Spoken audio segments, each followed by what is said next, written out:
Hi, Mustafa. Welcome to the show. Hi, John. Pleasure being with you. Thank you. Well, I see that you've written a book called Time to Move On. I read the description and I can relate to it quite easily. Before we get to your book, can you tell us a little bit about who you are and what you do for a living, Sure. perhaps, and where you're from and how you got to the point of wanting to write this book? Sure.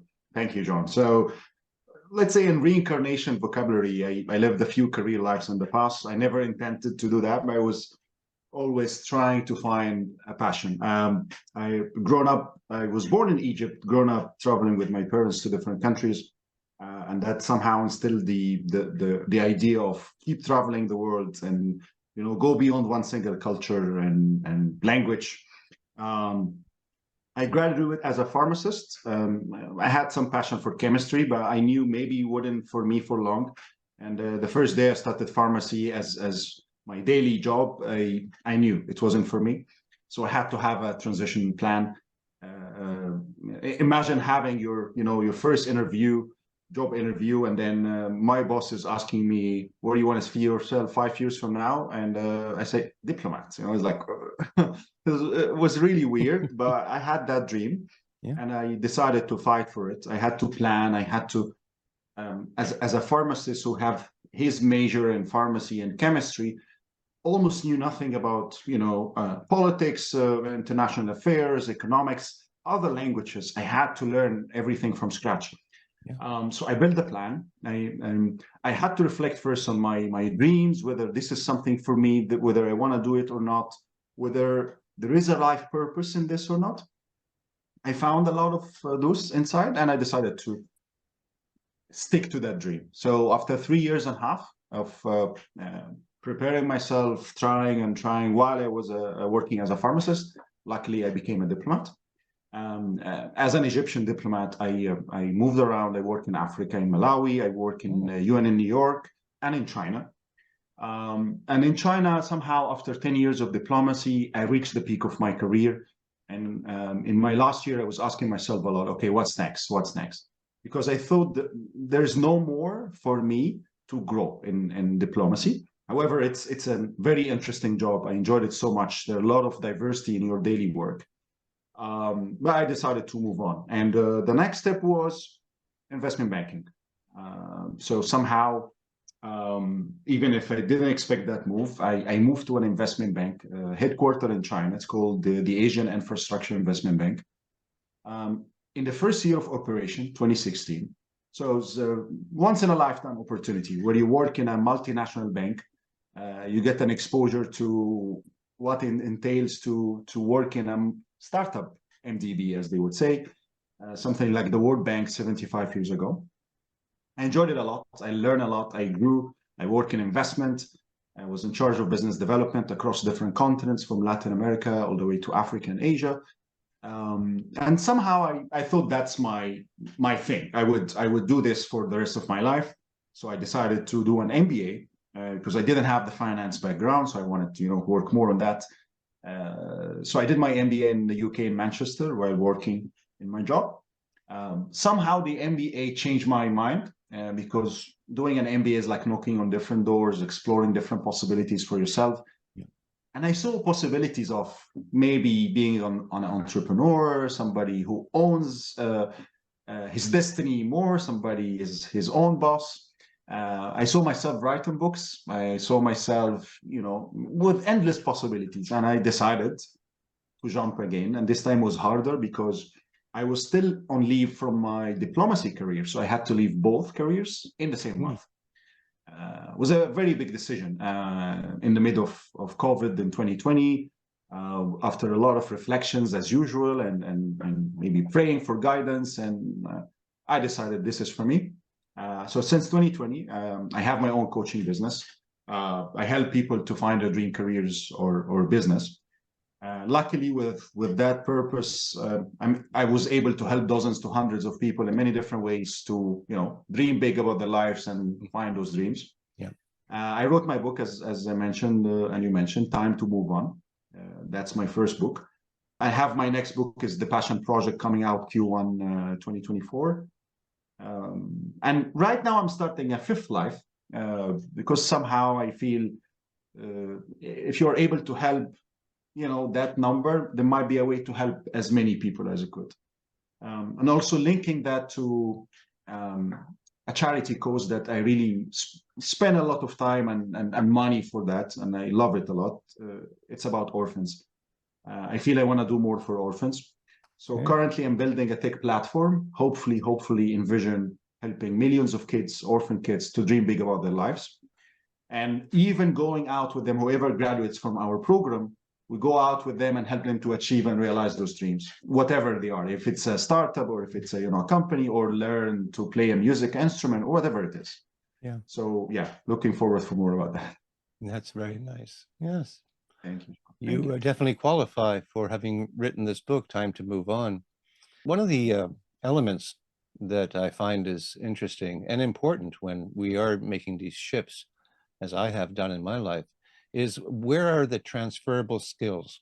Like, what can you draw from one career path to the other one that may sound, these two careers may sound totally different, but there's got to be some thread between them. Yeah. Yeah, thank you, John, for bringing that up, because a lot of people think that whatever skill you have in the past, in a previous career, cannot transfer. It doesn't transfer. But I learned this the hard way because, moving from pharmacy to diplomacy, and I lack the skills that I would say I could have in diplomacy to, foster my career, or even in a banking. I had to learn the hard way how to bring those experiences and skills with me and transfer them. There is a realization, a conclusion, actually I wrote about it in the book, is that your skills, there is a law for skills. It's very similar to the second law of energy conservation. So if energy doesn't neither disappear or got created, your skills as well. So your skills can be transferable and go with you wherever you are. I can give you a few examples. For example, as a pharmacist, I had to be good at chemistry. I had to, it was my major for 5 years.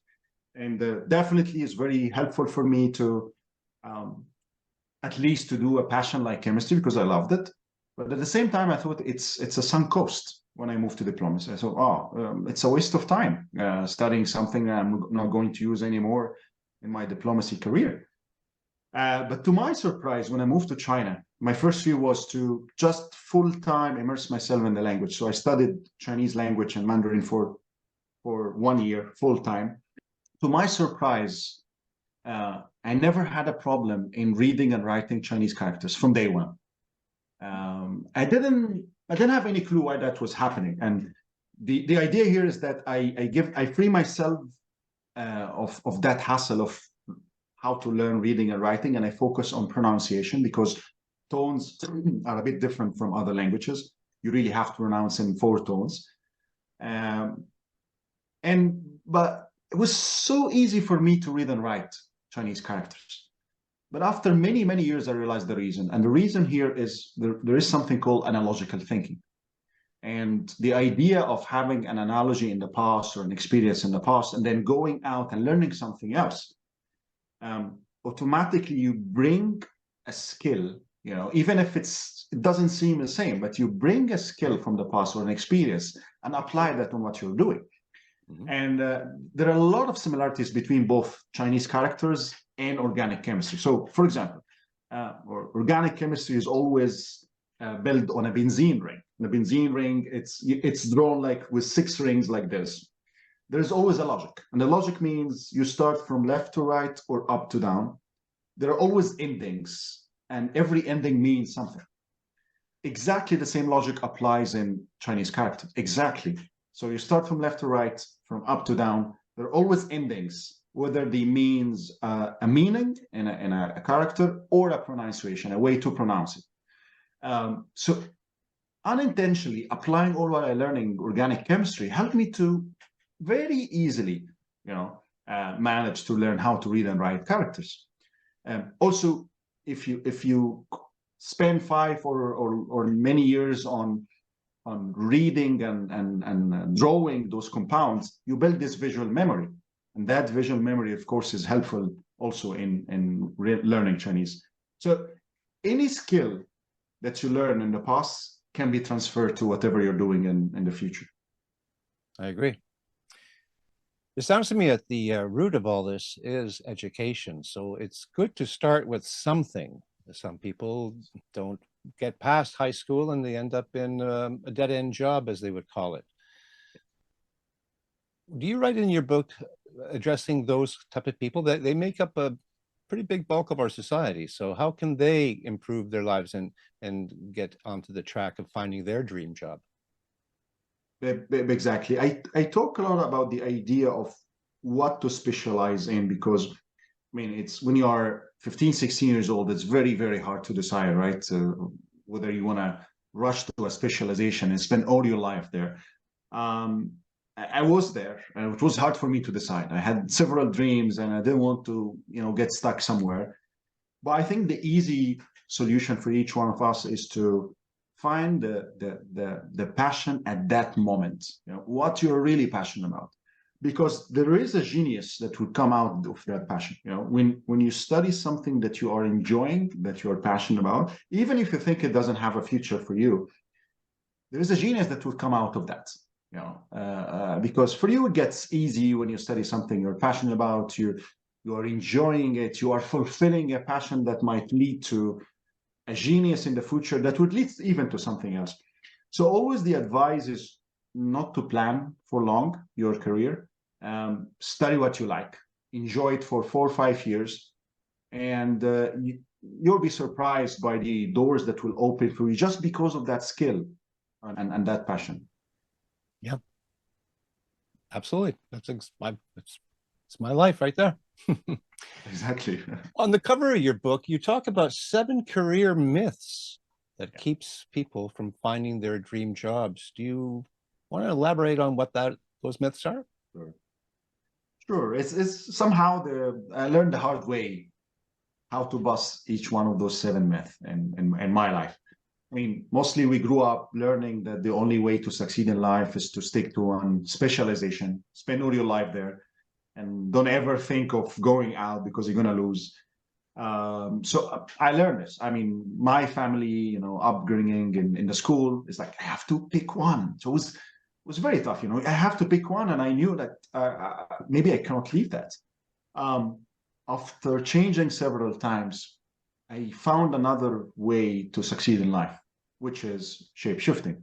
So instead of staying in the same career all your life and being stuck somewhere that maybe you don't like to stay, there is another way to, if I would say, to be your own version, like your own experiences somehow are not replicable, like no one would replicate what you're doing. So the idea here is to enjoy what you're doing. And when the moment comes when like, okay, I'm bored of this, I want to start a new challenge or a new experience or so, then assess what you need to do to get and where you need to go, and then, move on to the next level. And when things get easier, when you think, okay, I don't need to stay all my life in this career and I can do something different, life gets easier. And it got easier for me definitely in this 3rd transition, in the 4th transition, because I knew I knew it. I changed first. Life was difficult, but at the same time, I enjoyed after that. Maybe another one would be, I would love to change, but it's too late for me. That's a big myth that I met with a lot of people around me. It didn't matter their age. I talked to people at their 70s, people are actually still in their 20s. And to my surprise, there are examples of people in their late 60s and 70s who were changing, who were, looking for something different. I had an MBA peer who was 68 years old at that time, and that was in 2016. And when I asked him, why are you doing this? Like, I want to say, you're 68. He said, well, I'm an accountant in a school, but I would love to explore other opportunities. I'm thinking of something in marketing. I was like, wow, this is impressive, Yeah. And then I had other examples of somebody who was 16, 17 years old. And in my pharmacy career, he was my assistant, one of my assistants, and he left school. So he dropped out of school, and I kept for a year or two trying to encourage him, go back to school, you know. And the mindset was, oh, it's too late for me to go back to school. You know, I already left.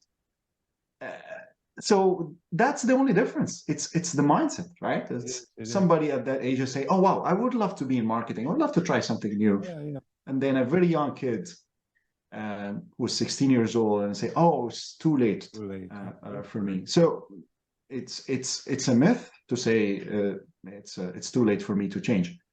And also several other myths we can discuss as well. Sure. I go back to the first question I asked for you to tell me about your life. And when I remember listening to that, thinking you could have written this book two different ways. You could have just written an autobiography of the amazing things you did to get here, but you chose to write this. See, it says here's 101 pages. It's a short read, and it's more of a helping others to discover some of the things that you went through. I take it that in the book you do talk about your life somewhat.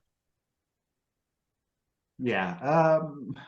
I mean, it's actually when I first wanted to write a book, there were a few friends around, some of them from Brazil. They were really encouraging me to write a memoir. But I always believe it's not about me. It's about whom I can help, right? To get some inspiration. And when I left my banking and diplomacy career, the main motive for me was to, if I kept everything that I lived my life with and for, I think I would be very selfish. So now it's time to, take that message out and start speaking about it. So again, it wasn't about me, because if it was about me, I would keep my banking career, my banking job, my diplomacy. I would be an ambassador in a couple of years, ahead of a mission, whether in the UN or wherever, and that's a good life. But again, it wasn't about me. It was about spreading that message and hopefully helping as many people also to change and transform their lives. And that somehow helped me to make my decision on writing the book, because again, it's not about me. If there's some stories in my life that could inspire others, good for them.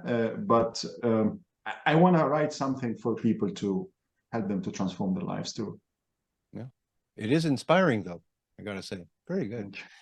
The book was published in 2023. It says here April, so we're in almost December of that year. How has it been received, and how are your sales? Well, it has been received, to my surprise, because again, I'm a type of person that I'm very hard for myself. I don't know if it's a good thing or not, but I don't celebrate wins. I just stop at some point and I say, okay, that's good. What's next? All the time. So if you ask me, how about this year, 2023? If I look at the good thing, wow, I have a book published. The foreword of the book was written by somebody like Jack Canfield, and Jack Canfield he has 47 New York Times bestselling books. He's #1 success coach in the world. He's the author of the Success Principles and Chicken Soup for the Soul series. So he's somebody that I really value a lot in my life, and I feel lucky, to get the connections and be exposed to his work. And at the same time, for him to write the foreword of the book, it means a lot, because he wouldn't put his name on a book and somehow co-author the book unless, right? It's a good content. Also, somebody like Dr. Ivan Meisner, he's the founder and chief visionary officer of BNI, and BNI is the biggest networking organization in the world. Somehow, on year average, they would bring the numbers are huge, billions of dollars of referrals in terms of business. So it's a global network of business. And again, if somebody like Dr. Ivan Meisner give me the main testimonial for the book, also it means a lot to me. The book was received by a lot of career coaches, because also I want to verify that with a lot of career coaches who has been in the business for long. So it was received by many of them in a very, very good way, because it's somehow very practical. I wanted to deliver the message, because it's somehow it's a first time conversation with somebody you want to change. And I was thinking about writing another book, which is my next book, by the way. So the Passion Project, which is how to build your life on the right foundations, how to build your career on the right foundations, and build the big projects that could even live longer than you do. But when I was having dozens of conversations with people who want to change, I found that they were interested in busting the myth first before the how to. And I saw that if we could have some conversations around, okay, it's too late to change. So how you can bust this myth? Or I have bills to pay. I wish if I could, but I have my bills to pay. So how you could bust that myth? The supreme specialist, how you can do that? There are a lot of those. And then once they start busting some of this myth, life gets easier. And then they start asking, okay, how we can do that? How we can change? And this is how I ended up writing this book first, and then the Passion Project comes later. Well, you must have a website for your business of coaching right now. You want to talk about that? Sure. So I have my two websites. My personal website is mustafaammar.com, M-U-S-T-A-F-A, Ammar, A-M-M-A-R, and thepassionmba.com. And on both of them, my company and my personal one, they're all the activities. I also have some interesting stuff like worksheets to learn about your passions and, decide the first steps towards your dream career. A few quizzes also to decide, at least to narrow down your options. Blog posts speak about a variety of career issues and topics, including AI, how to prevent AI from stealing your job, and many other interesting topics. I'm very active on social media, so LinkedIn as Mustafa Ammar, Instagram as The Passion MBA. Okay, sounds great. And you're busy writing your second book. When do you imagine that'll be published? Should be Q1 2024, so I'm expecting February, March 2022. Oh, really? Well, I'd love to have you back on so we can talk about that. Thank you, John. Same for me. Thank you so much, John. Well, this has been very interesting conversation. Thank you for being an amazing host. Well, thank you. Thank you. So we'll see you next time then. Thank you so much. Looking forward. Till then, you take care now.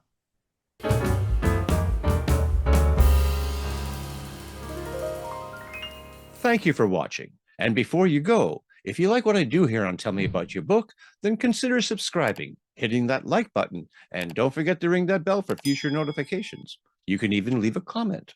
All of that really helps in recommending this channel to a larger audience. And if you are an author, I would love to speak with you about your book. Until next time, keep on writing and be kind to one another.